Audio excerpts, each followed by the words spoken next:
Steven Kitshoff.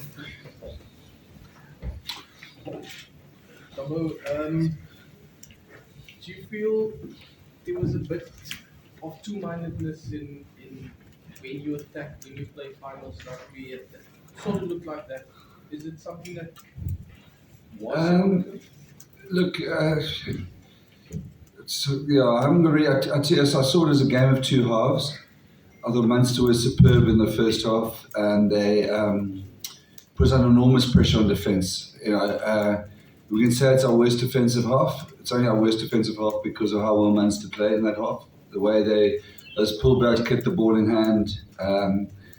We lost, I think I said at half time, we'd lost 5 out of the 6 contestables.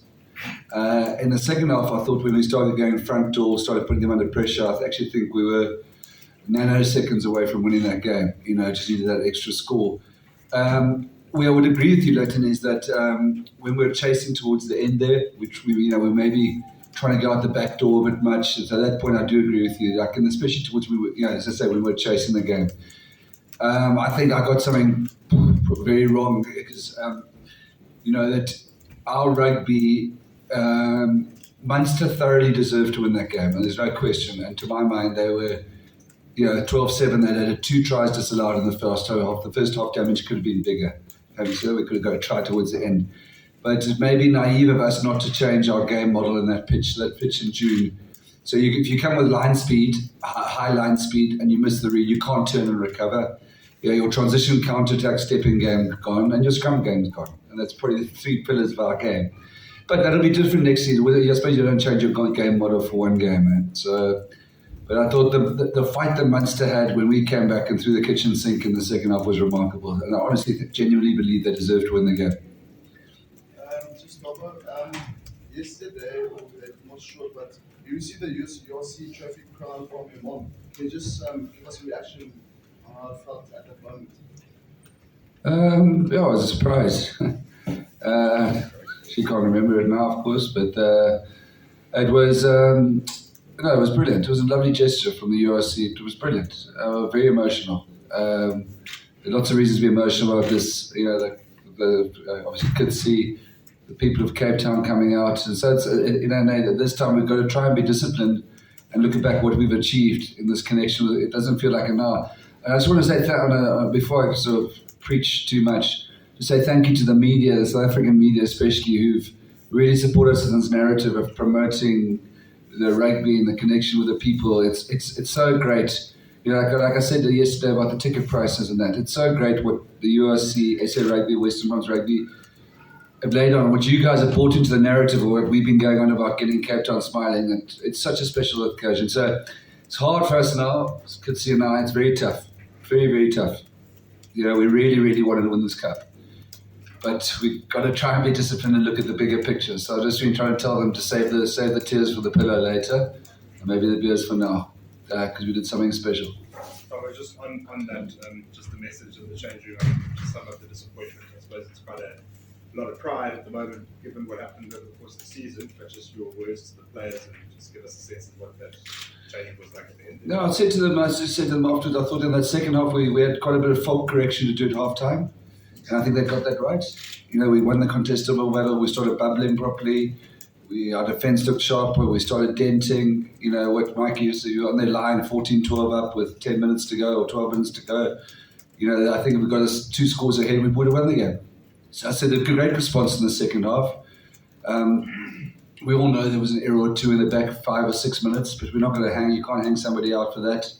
It's just not our style. So we should have had enough time to do. I said that, and I just said, we never wrote at the start of the season, retain the URC title. What we did was we wrote down, increase our depth, prove that we belong at the top table of URC or European rugby, increase the sense of belonging of everybody in the group, from the ground staff to the everybody must feel a sense of belonging to the non-playing squad, the 12 injured guys that are sitting there, and just prove that we belong and make Cape Town smile. So fortunately, it's we're sitting here. So that's what I told the team. We've ticked off our goals. We're all feeling shit. Sorry, miserable. So that's what I said. I said keep the tears for the try and be disciplined enough to keep the tears for the pillow, because there will be tears later. Robert, thing I don't, obviously I don't look for outside factors, but I mean, you briefly referred to the field.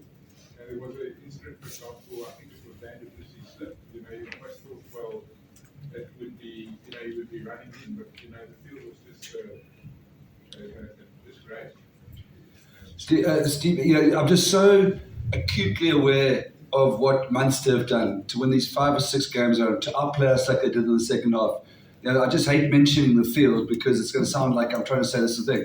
I'll tell you, the referee I thought was absolutely superb. I thought it was a strong, really excellent refereeing performance. But the field was a nightmare for us. And that's why I say I take it on me that maybe we should have changed our mind. Slow down the line speed. Just kick contestables. Don't try the counter attack. Don't try and go like you suggest Leighton out the back. You know what I mean? Just go front door. Maybe those are the things I got wrong because those are playing. It was tough conditions for us to play our game model in. I should have adjusted our game model definitely. Speaking on the model and how you want to play, can you just give us a brief summary of how the discussion was at half time? It was the halftime discussion was that we weren't working hard enough. That was around the contestable kicks because they felt that their chases were getting straight onto our receivers. So that we call that bubbling. So we weren't working hard on the bubble. I thought we didn't work hard enough on the couple of 22 entries we got. We got turned over when Herschel was the only cleaner and a couple of forwards didn't work to that breakdown. What else do we decide to work on? We just felt like we weren't pushing forwards. Without being too technical, in our defence, we weren't pushing. We called it, doesn't matter, hunting on the inside. So we're allowing them to step in the inside. So they were taking out 3 or 4 defenders by stepping inside, and which meant we were numbers down one side. I don't think we worked as is our culture, and like Munster did work in that first half. And I do think we got a change in behaviour in the second half. In the second half, I think if you bought a ticket in the south stand, you didn't see much rugby today. That both halves were down on this side here. Winning is great, but at moments like these, you saw the players today after the match, very emotional, very sad, obviously disappointed. Sort of, what do you do now to lift them up? And obviously, some of them will be off to the box and stuff. What is your message to the players? We are. I mean, some guys are pretty broken. The message to the players was let's go have a drink or a cool drink together. Reflect on a really, really good season. For those guys going to the Springboks, maybe as many of you as possible, and we're completely behind you and enjoy it. The rest of us enjoy it. We'll try and pick it up in the Currie Cup next week in Kimberley. It's going to be a slightly different occasion to today. But I think we've taken a massive step forward this season. Last season, I felt like we were redlining the whole time, and this thing, I just feel like we've got more depth, more substance, more understanding. And jeepers, when we get there, Dessa Field here, it's going to be fun now. So just on that, you spoke about depth and how far you've come. You haven't got over the line yet, but what do you need to do to compete in the European Cup? Because that's obviously also the next one. I think we're a little way off that. If we'd been going off to La Rochelle in the semi-final and then come back to play a URC quarter-final, I'm sure we wouldn't be here today. You'd all be somewhere else there. We have to. There are going to be. It sounds like there are going to be adjustments to the cap. We need bigger and meaner squads. You know what I mean? Our depth at the moment, the guys are doing nicely in the Currie Cup. They're really promising youngsters. That's not going to solve the Heineken Cup problem. You know what I mean? Not for a while. You almost need to have this model where, let's say, just hypothetically, we got a big European Cup game away.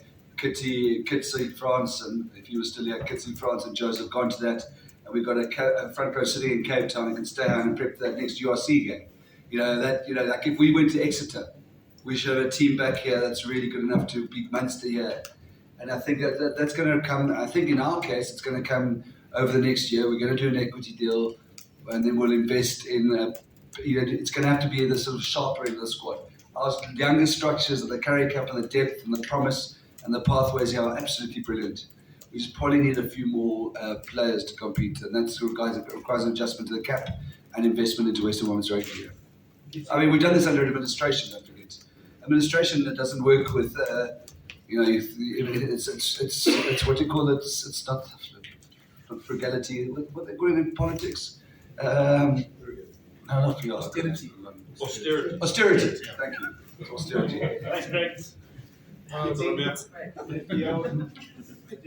Die wedstrijd gaat opzommen en die weer is net gespeeld in voor die Stormers ondersteunen.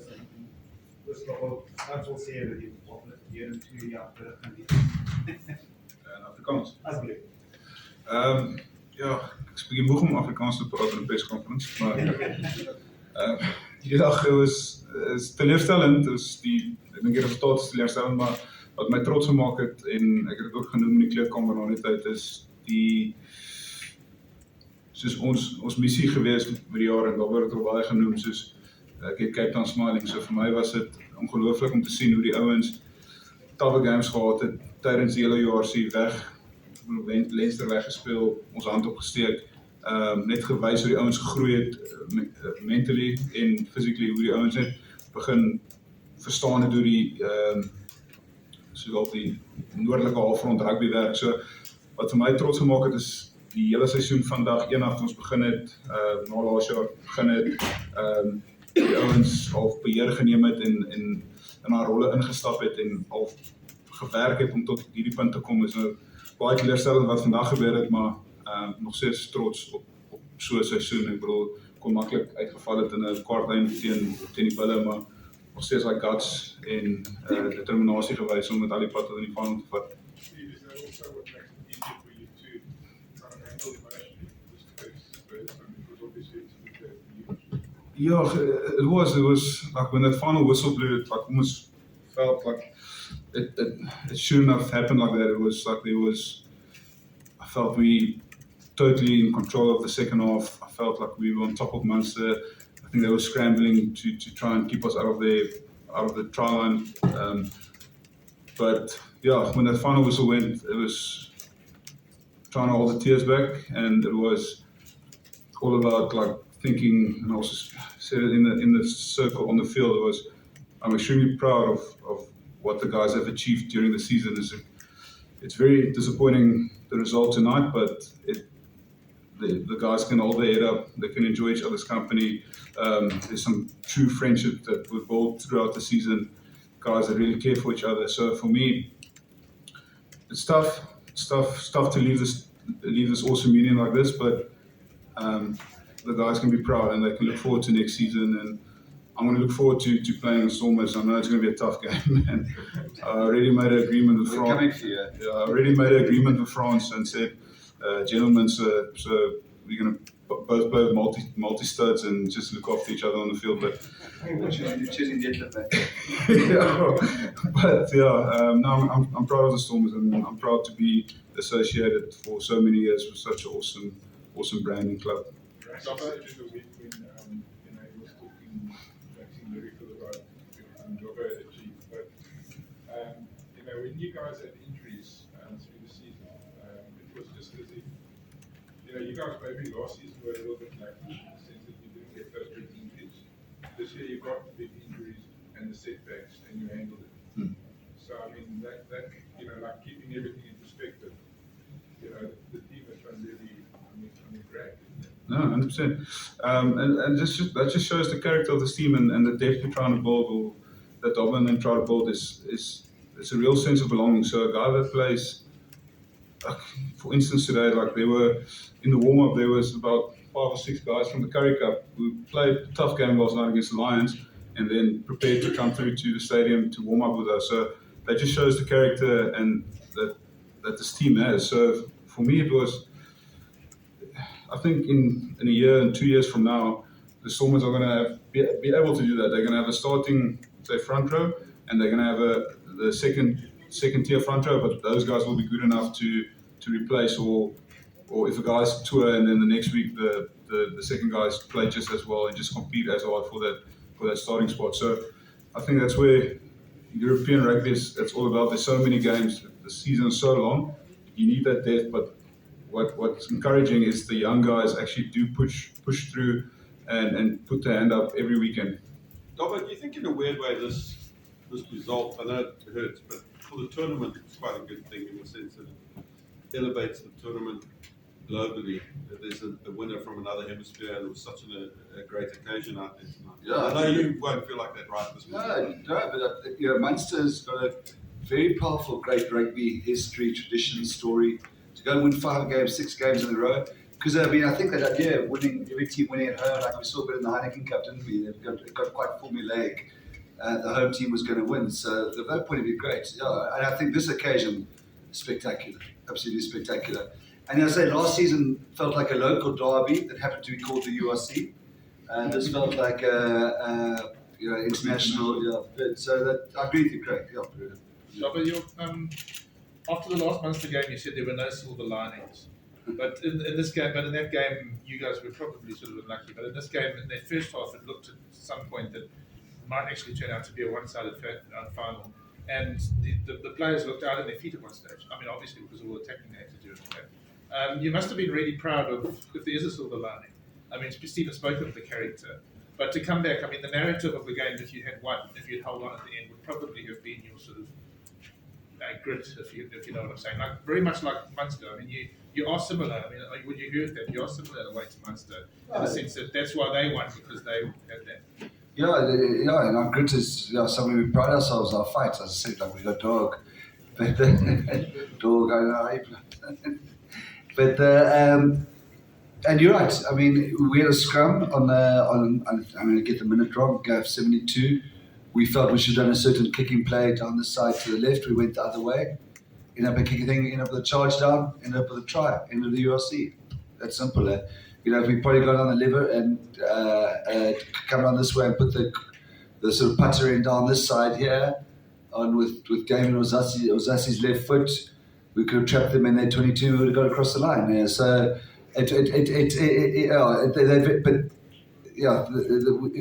probably one thing what you just said now, which was worrying us in the game. I don't think I've seen us looking so tired, and it may have been a product of that is a product of making too many tackles. That Munster physicality. I think that first half, honestly, I thought we were in trouble.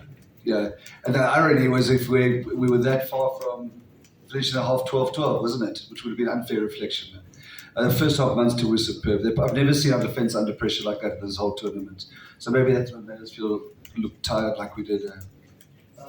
Dobby, quite big on giving players opportunities. Obviously, you had 2 separate squads with Stormers and the proper side with the Currie Cup. Now, will the URC players filtered down, obviously excluding the block players, the 9 block players that Russ and Jock named this evening? Yeah, I think there's a human element to it as well. I don't know if those of you who saw the Currie Cup game last, we lost 34-12. Hell, they put in a good performance. It was, you get 34-12 and you get 34-12. That was 34-12, if that makes any sense.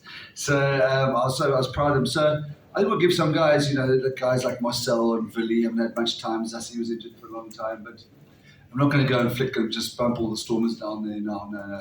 These guys get a nice squad. Some guys have played tonight, some of the French guys. Some of those guys have been doing, like Connor and Adres Smith were awesome last night in the Lions. I don't think it's really fair on them. So your season's over, here comes Ruben van Heerden. So it'll be a bit of a mix. But we'll give the Currie Cup a scrap now. But have a go. We probably have to win both our games, Sharks, Griquas and things. And we definitely will give it a go. It was always our plan was to try, we said at the start, didn't we, to scrape into the Currie Cup semi-finals. I knew it was tough. The truth is we've been playing URC rugby 3 or 4 weeks longer than some of the other franchises. So and they've URC'd up. So that is tough. That is tough for us, but we will scrap. But I think, and please, I don't want this to sound wrong, to win the SA Shield, which is the best team home and away, and the local derbies by 15 points. Domestically, I feel comfortable where we are, with the South African franchises. But obviously, the Currie Cup's got a massive emotion and pride and everything. So we'll give it a go. But it's not going to be at the expense of all those guys who've been fighting. I'm not going to suggest it's going to be a mixture. We'll drop something this week, maybe more in the week after. But as I say, like an example would be those 2 locks. Connor going really well there. Is it really fair to him to say, okay, here's Marvin Ori or Marvin's with the box? You're on me. Steven, was it a bit tricky, especially in that first half, to navigate Munster's blockers? They were quite, I don't want to say good at it, but they looked to be blocking you at every chance they got, either when you were chasing or when you were defending. It's talking technique, like rugby tactics or technically now is going to be difficult for me because, to be honest, it's a bit of a blur. I can't remember much of the game.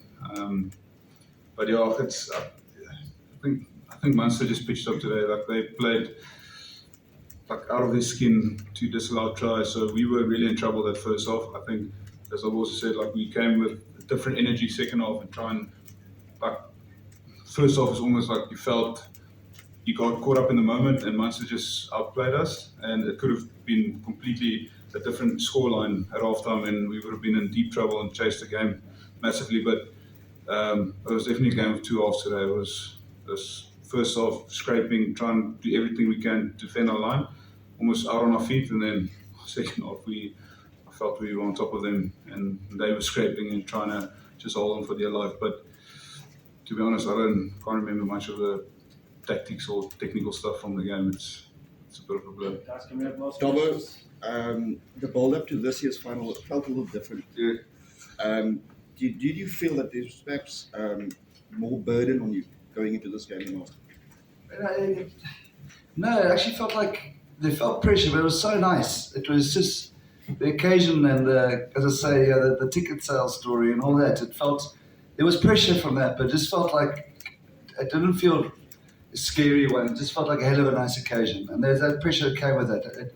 I don't think we were gripped by a fear of losing or anything like that. We just wanted to make the people happy, give them a good occasion. Maybe after 5 or 6 at Vasco's, they'll feel better about us. But yeah, it didn't feel. No, it was a very special experience for us. I think it's Lloyd.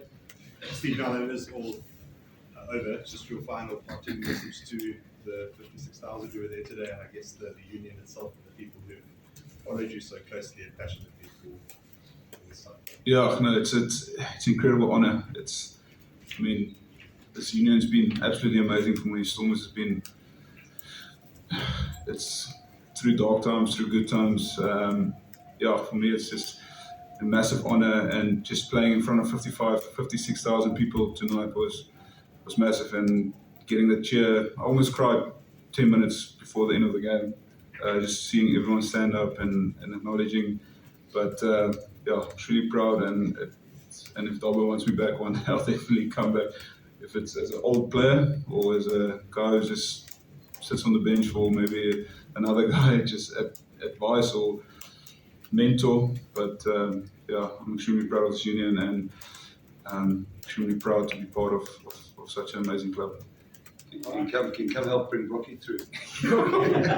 Mental Rocky. Mental Rocky. We've got also at home next season, so we'll definitely Yes. see you. Yeah. All right. It's gonna be Thank you very different. much. Thanks very much.